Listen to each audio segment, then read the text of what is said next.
Hey you guys, welcome back to my channel.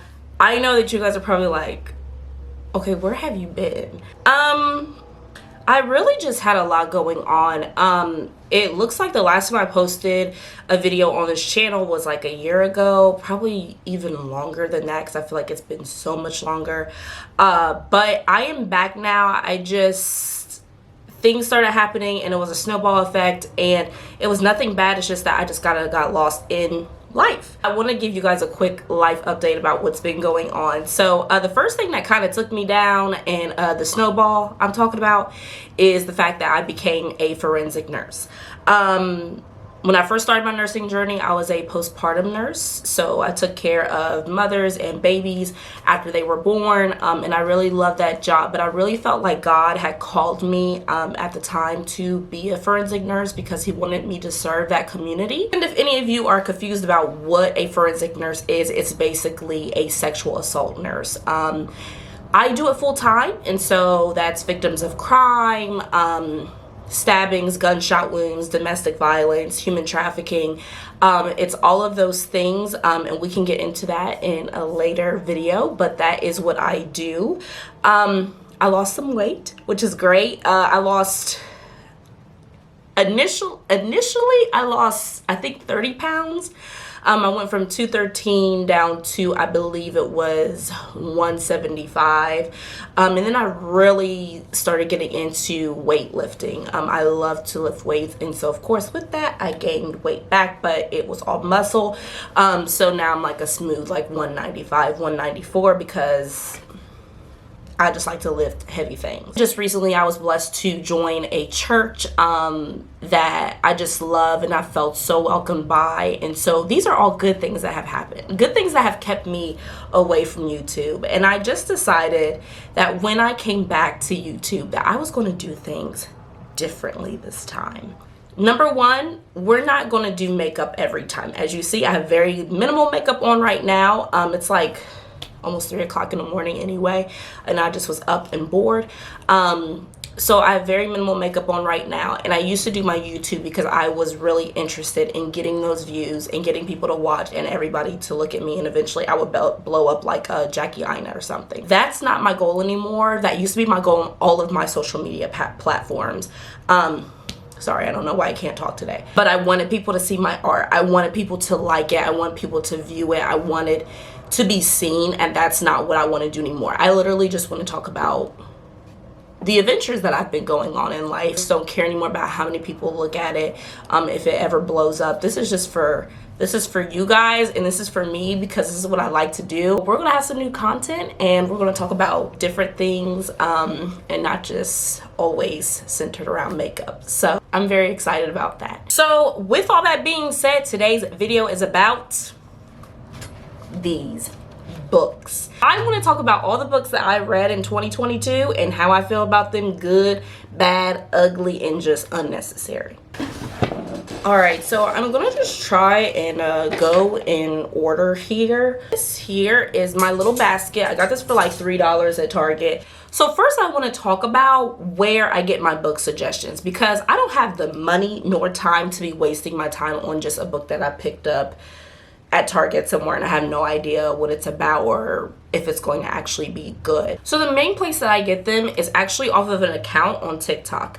There's two things that I do on TikTok that get me good results for books. First thing that I do is I search hashtag Black Book Talk. And the reason why I do that is because I like to read books by mostly Black authors. When you search Black Book Talk, what you will see is multiple TikTok accounts that have, you know, books readers and what their favorite books are and why, and you kind of can start your list from there. Now I have a tendency to go through my books pretty fast, especially if it's an audio book, but for the average reader, if they give you a list of 10 books that they enjoy, it's going to take you a while to get through that TikTok. And so that's something that I like to do. And then I also follow this lovely lady. Her name is books.with.lee, Lee, on TikTok. Anything that she just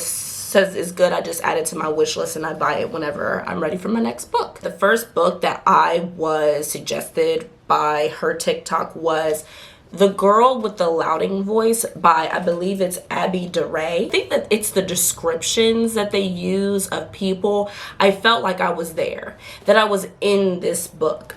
It takes place in Africa, in West Africa.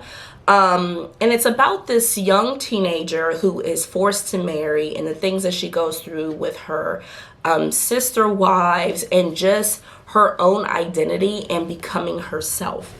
And so this was one of the first books that I read. I was addicted to this book. I think I read it in, I want to say 3 days. Let's see how long this book is. It's 312 pages.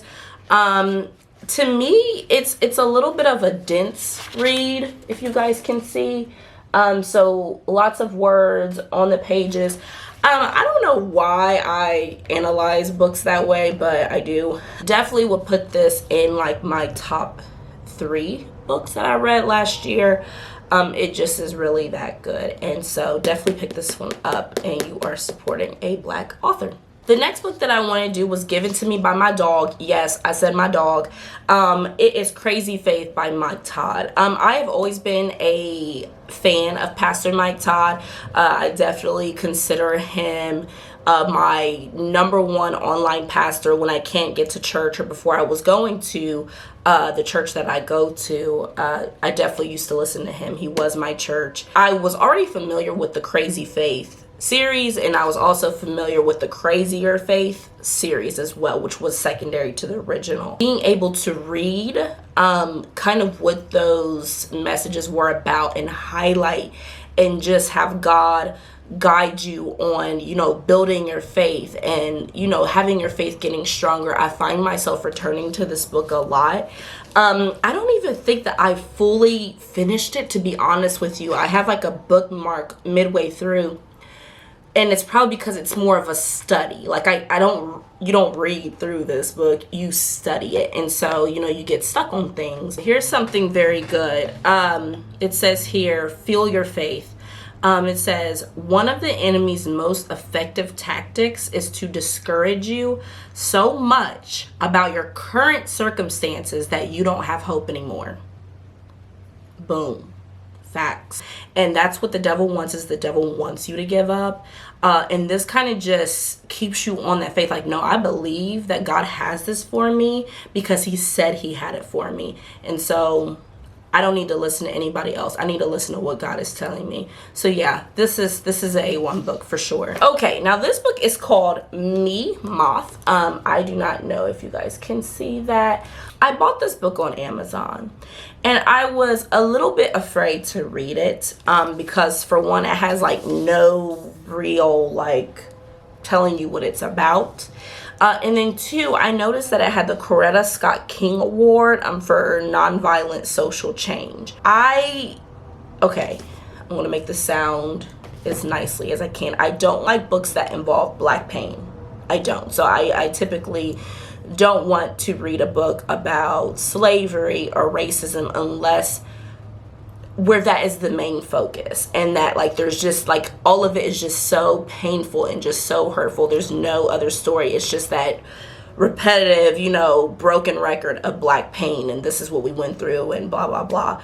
And so with the fact that it had really nothing on the back to tell me what it was about, and it just was suggested to me, I was afraid to read it. I will have to look more into what this award, like what are the requirements for this reward, if it just has to be a Black author or what it is, because this book has none of that at all. It's no Black pain, no social change. I mean, the only thing that I can think of is that they bullied her for a little bit for being a dark-skinned girl.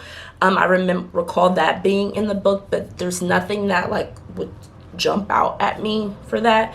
So I'll have to look that up. That way I'm not deterred again. This was the most interesting book that I read.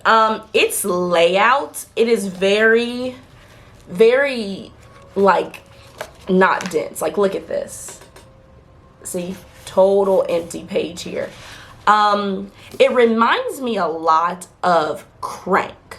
don't know why I was reading that book at my age, but everybody else was doing it, so I did it too. It's very poetic.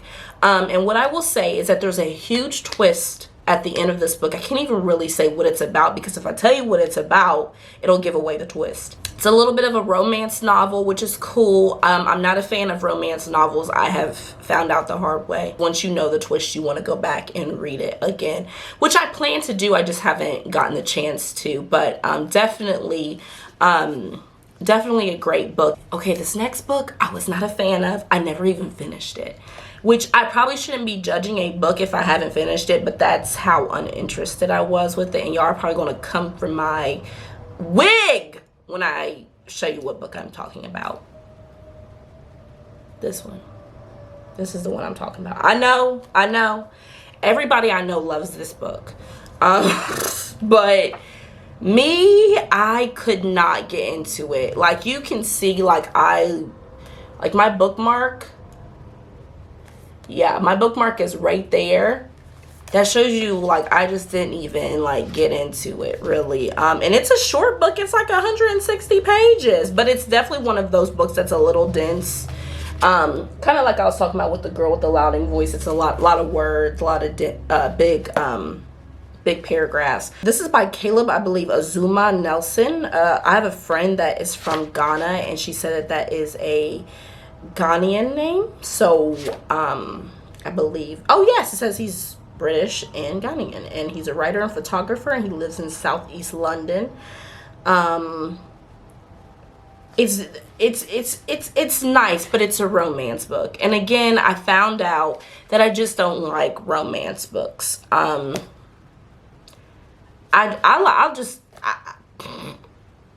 just don't. I know that I said that I had like a 3-book, like my top 3. And so I want to talk about another book that is in my top 3, but I don't have the physical copy of this book because currently my friend has borrowed it. And so it's not with me right now. And I know that all you guys who love books have probably read this, and it was Verity by Colleen Hoover. Now, she's not a Black author, but I decided to read this book because it was just, everybody was talking about it and how good it was. Y'all, that book had me in a chokehold, okay? Like, for so many reasons. This book is about an author who is sick, and this other lady comes into her home to basically finish off all these books that she has that she wants to get out there before she dies. So she basically becomes a co-author. This book is slamming. Like, just the way that it's written is so good. The only complaint that I had about this book is that no one had warned me about how freaky this book is. And I don't mean like in a scary way. So if you're someone who is bothered, or if you're just young, like if you're young, you're not grown, like this book is not appropriate for you. If you're someone who's trying to live a life of purity, I would not test the waters with this book because it just really goes into detail, like sexually. I was not a fan of that just because I felt like it did not relate to the story. So there's a lot of it, like, you know, when they getting ready to get it going. So like, there's a lot of it that you can skip. But that was something that was startling to me. So whenever I suggest this book, I try to warn people like, hey, like, this book is like, it's a little rated R, okay? But the story is so good that it just, ooh. And then there's like a twist. Now, if you go to the store and get this book, you have to get the updated version. They have re-released the book, and there's an extra chapter. I have yet to go to Barnes and Noble and get the version with the extra chapter. I thought about like just like borrowing it from someone because it's just that extra chapter that I need to read. But it just is crazy. That might be like my top book. Well, no, I take that back. I'm gonna go into another one. My top book, number 1 of 2022, definitely has to be The Vanishing Half by Britt Bennett. I don't have this book in a physical copy because I decided to buy this book on Audible. This was actually the first audio book that I bought. It just eats. Like, this book is about basically 2 twins who go missing, it's really a good lesson on colorism because these twins apparently are so liked that they look white, and so they can pass as being white, and so kind of how they navigate that in life. And then they one of them ends up having a dark child, and what that child goes through. It just is so, it's one of those books that it's deep, and it's got multiple stories in it that are all related to each other, and it really makes you think, and it's just a nice story. It just is. Like, I can't really describe it. Like, you guys have to check it out for yourself. It was probably my favorite book of 2022, and I read it at the very end. In fact, I think I might have finished it on New Year's Eve. All of these, and then the few that I don't have with me, these are all the books that I read in 2022, and I actually did not start reading until about, I would say, October of 2022. So that was really cool, just to get all these books done, and I really just, I felt good, you know, reading again. It was nice to just introduce myself to that again. So now I want to get into the books that I'm currently reading in 2023 and how that is going. So one of the things that I kind of got into in 2022 but didn't really finish until 2023 was kind of reading self-help books. I never thought I would be one to like that. I was like, no, like, I've got my therapist and all that, like, I'll be fine. But I like to study self-help books if there's something that I feel like, okay, like, this is actually helping me. And one of the books that's currently helping me is The 4 Agreements. This is by Don Miguel. I think it's Ruiz. And it says a Toltec wisdom book. And so this is super small and it's super inexpensive. I think I got this at Target. It's about these 4 agreements and how, like, we make these agreements as children and they kind of follow us, like, to our adulthood and affect our lives. Yes, this story right here. So this story is about a mom who was overwhelmed, tired, she was working, and she has this little girl. And this little girl, and she comes home from work, she just is beat down, all of that, and her little girl is singing. And she just says to her, "Shut up, you have such an ugly voice, stop singing." Like, she's annoyed with her. And so because of that, the little girl grows up to think that she has this ugly voice, and she never sings again. But she actually has this beautiful voice that she thinks is ugly because of that time that her mother snapped at her. And why I like this, because at the end of the story it says the truth is that the mother had no tolerance for noise at the time. And it was not that the little girl's voice was ugly, but that was an agreement that the little girl made, is that I have this ugly voice, I can't sing, so she does not sing again.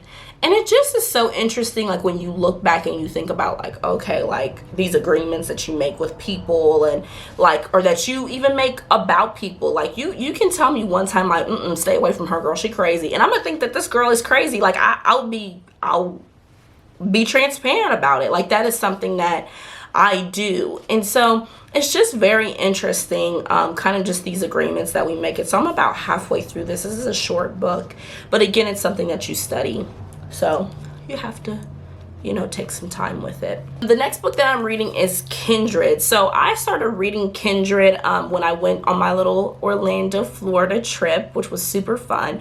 This was the book that I had bought for my layovers and the trip, and I read quite a bit of it. What I've decided is that even though I've already spent the money on the book itself, which was not expensive, I'm going to just use a credit to actually do an audiobook for the rest of this, just because I think that it'll just fit my lifestyle right now a little bit better and I can get through it. But this is such a good book. It's such a good book. It's a little bit dense, lots of dialogue in this book, lots of conversations, lots of characters, but it's easy to keep up with, and it's really a wonderful book. Like, I love it. So they have the Hulu series on here, which I heard is awful. It's very different from the book, I guess, but I don't want to watch the series until I read the book, so I know, like, what's going on, and I don't, you know, I just want to finish the book first. One thing I did forget to bring up about The Vanishing Half. I have heard and looked up online where they are making a movie, I believe, on The Vanishing Half, and it's going to be on HBO. So you know it's going to be good. And I was kind of surprised that HBO picked it up because I feel like they pick up more raunchy things.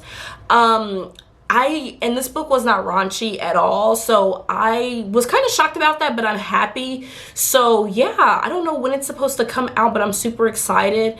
I just think that, you know, it visually will be even more impressive. Well, not more impressive, but just as impressive as the book. So stay tuned for that as well. All right, and then last but not least, the current book that I'm reading that I have, I think, 5 hours left with, which is nothing, is Black Cake. So I should be done with Black Cake and probably, I would say, by the end of this week. If nothing happens at work, I'll just listen to it at work. It is by Charmaine Wilkerson. It takes place in multiple places, mainly in the British Virgin Islands, and then kind of goes to the US and then Britain. So it kind of goes a little bit of everywhere, but it really is centered around Caribbean people. And I love this book. I will say that so far that this book has a somber tone to it. Even if you're reading something good that happens, there's something that is like gray about this book, that it has this somber tone. But it's not sad where I'm like, I don't want to read that, I'm gonna be sad. It's not like that. It's just, that's just the mood of the book. I learned a lot culturally about like Black Cake itself. I didn't even know what Black Cake was, or what it was about, but it's really just an interesting book so far, and I really like that. And so that's what I'm currently reading. That should be done by the end of the week, and so maybe that'll be in my top books for the next video at the end of the year. I plan on, because I'm starting to get a little thick here with the books, and I have one more coming. What was it? It's called like Changes That Heal. Forget who it's by, but it's coming in the mail in a couple of days. I was suggested this book by one of the pastors that was at my church, and they were saying it was really good. That and the Boundaries book, but I decided to read Changes That Heal first. I'm excited for that, but I'm getting a little thick, so I think that I need to, like, I have a couple of bookshelves that I don't use as bookshelves, but I think I need to start, and I need to get like some of those things that, you know, keep the books together. Because even when I buy a book on audio book, there's something in me that says like, ooh, I kind of want to have the hard copy too, because I just want like the proof that I read it. I don't know. And like maybe like I could pass these books down to somebody, you know, or let somebody borrow them or something like that. So I think that I need to go and get like the Vanishing Half and Black Cake and the other ones that I used on Audible to do that. But thank you guys so much for watching this video. It was truly a delight just to be on here and not be messing with makeup and making myself hot and just talking about something different. And so anyone who watches this, I appreciate you, and I will see you next time. Goodbye.